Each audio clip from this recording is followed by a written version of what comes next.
Salut les amis, j'espère que vous allez bien, de mon côté ça va super bien et je suis content de vous retrouver aujourd'hui pour une nouvelle vidéo. On va parler des 10 erreurs que font les entrepreneurs et comment les éviter.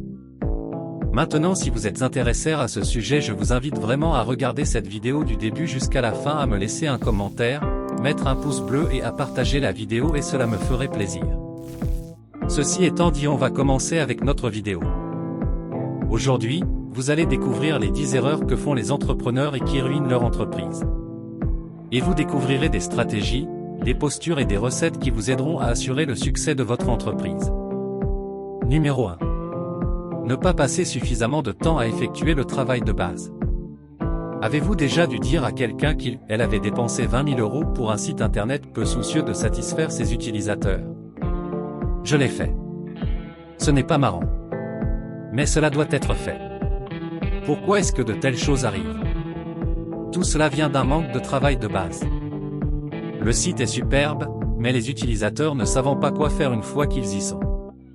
Que ce soit pour établir un profil type de consommateur, apprendre à élaborer et utiliser une stratégie de communication ou découvrir comment les visiteurs assimilent les contenus en ligne, le travail de base ne doit pas être négligé. Numéro 2. Ne pas regarder chaque décision à prendre du point de vue du long terme. Alors ceci est primordial. Donc gardez vos yeux fixés sur le but, afin d'être sûr de toujours marcher dans la bonne direction. Mais ne soyez pas distraits par des voies alternatives, qui peuvent paraître une bonne idée sur le moment, si celles-ci ne sont pas alignées avec vos plans à long terme. L'une de mes plus proches amies attend le jour où elle pourra se concentrer pour écrire son livre. Alors, imaginez un des meilleurs agents littéraires, à la recherche d'un nouveau talent. Donc il lui fait signer un contrat, et là, l'écrivain lui dit « J'écrirai lorsque j'en aurai l'opportunité ». Mais un jour, j'ai perdu patience et je lui ai répliqué « Arrête de toujours vouloir faire de nouvelles choses si cela ne t'aide pas directement à atteindre ton but. Donc arrête de toujours dire oui à tout si cela ne t'approche pas de ton objectif. Ainsi ne gaspillez pas votre temps avec des choses qui ne soient pas essentielles pour votre succès à long terme. Numéro 3. Ne pas prendre garde au temps. Sans un minimum de conscience du temps qui passe, la journée entière peut être passée à réagir aux choses plutôt qu'à exploiter les opportunités. Cela ne signifie pas que vous deviez adopter un emploi du temps très strict, il ne s'agit absolument pas de ça. Cela signifie que vous sachiez sur quoi ne pas passer de temps. Tous les entrepreneurs devraient lire des méthodes de gestion du temps, vous pouvez aussi lire les articles que j'ai faits sur le sujet et qui en synthétisent les enseignements. Pensez que les affaires consistent en un jeu à somme nulle. Un jeu à somme nulle est un jeu dans lequel le succès d'une personne est toujours compensé par l'échec d'une autre. Il s'agit d'une mentalité de pénurie classique. Ma stratégie est de ne jamais faire d'affaires avec des gens ayant ce point de vue. Pensez que lorsqu'une personne gagne, une autre perd, mènera toujours à une concurrence inutile, au stress et à la jalousie. Les affaires ce n'est pas ça, c'est penser que l'on est sur un marché où faire des accords gagnant-gagnant fait croître le business pour tout le monde. Numéro 4. Ne pas poser les bonnes questions.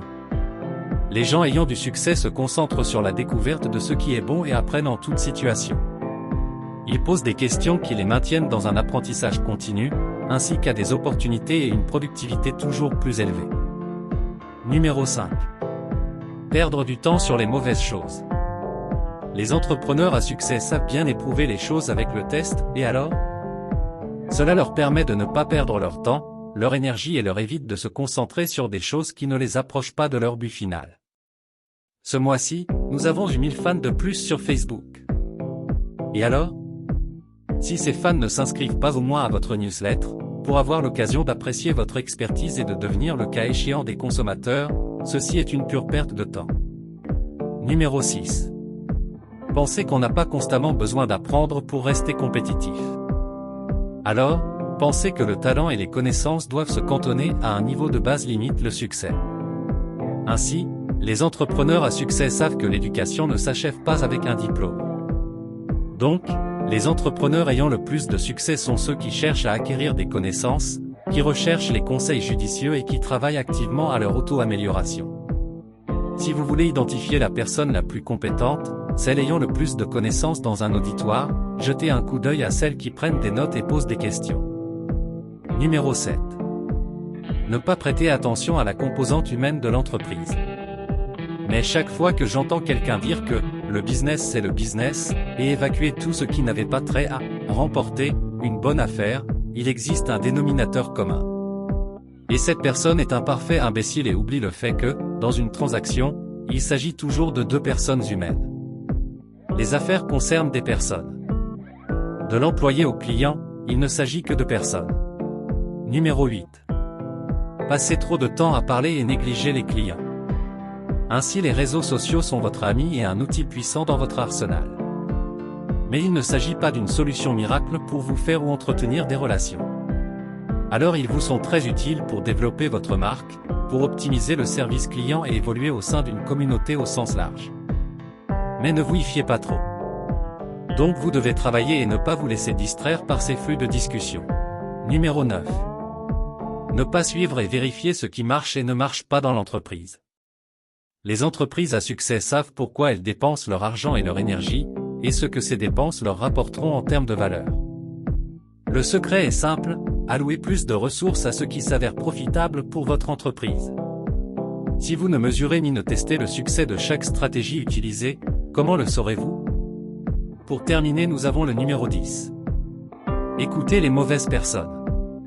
Alors il existe une multitude d'experts, mais une grave pénurie de gens pouvant réellement vous aider. Mais tout comme vous ne demandez pas à votre voisin, qui bricole sur sa voiture, de réparer la vôtre lorsque vos freins grincent, vous devez trouver le bon spécialiste pour vous et votre petite entreprise. En effet, une des raisons pour lesquelles je pose des questions à mes clients potentiels avant de les engager dans une prestation d'accompagnement est que je veux m'assurer que je suis la personne pouvant les servir au mieux. Il est primordial d'avoir le bon consultant en affaires. Et ce n'est pas monsieur tout le monde.